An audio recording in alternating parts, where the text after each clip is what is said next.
ഇന്നത്തെ ഊണിൻ്റെ കറികൾ നമുക്ക് നോക്കിയാലോ. ഇന്ന് നല്ല മുള്ളൻ കിട്ടും. മുള്ളൻ എന്ന് പറയുമ്പോൾ കുറിച്ചിൽ എന്നും പറയും ഞങ്ങളുടെ ഇവിടെ.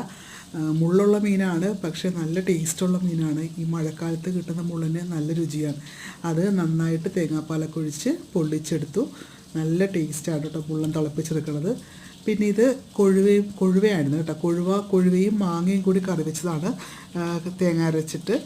നല്ല ടേസ്റ്റാണ്. ഇവിടെ അമ്മൂമ്മയ്ക്ക് ഭയങ്കര ഇഷ്ടമാണ്. പുള്ളിക്കാരി കൊഴുവ കഷ്ണമൊന്നും കൂട്ടൂലെങ്കിലും ആ ചാറും മാങ്ങ കഷ്ണവും കൂട്ടി ചോറിനാൻ വലിയ ഇഷ്ടമാണ്. അപ്പോൾ അമ്മൂമ്മയ്ക്ക് വേണ്ടി ഇന്ന് അത് ഉണ്ടാക്കിയതാണ്. പിന്നെയുള്ളത് ക്യാബേജ് തോരനാണ്. ഒരു പച്ചക്കറി വേണമല്ലോ ചോറിന്, അപ്പോൾ ക്യാബേജ് തോരൻ ഉണ്ടാക്കിയിട്ടുണ്ടായിരുന്നു. ക്യാബേജ് നല്ലോണം ഉലർത്തിയെടുത്താണ് കേട്ടോ തോരൻ തേങ്ങയിട്ടിട്ട്, ക്യാബേജ് തോരൻ. പിന്നെയുള്ളത് മുള്ളൻ നമ്മൾ കുറച്ച് വറക്കുകയും ചെയ്തു. മുളക്, ഉപ്പ്, മഞ്ഞൾ, കുരുമുളകൊക്കെ ഇട്ടിട്ട് വറുത്തെടുത്തു. സൂപ്പർ ടേസ്റ്റാണ്.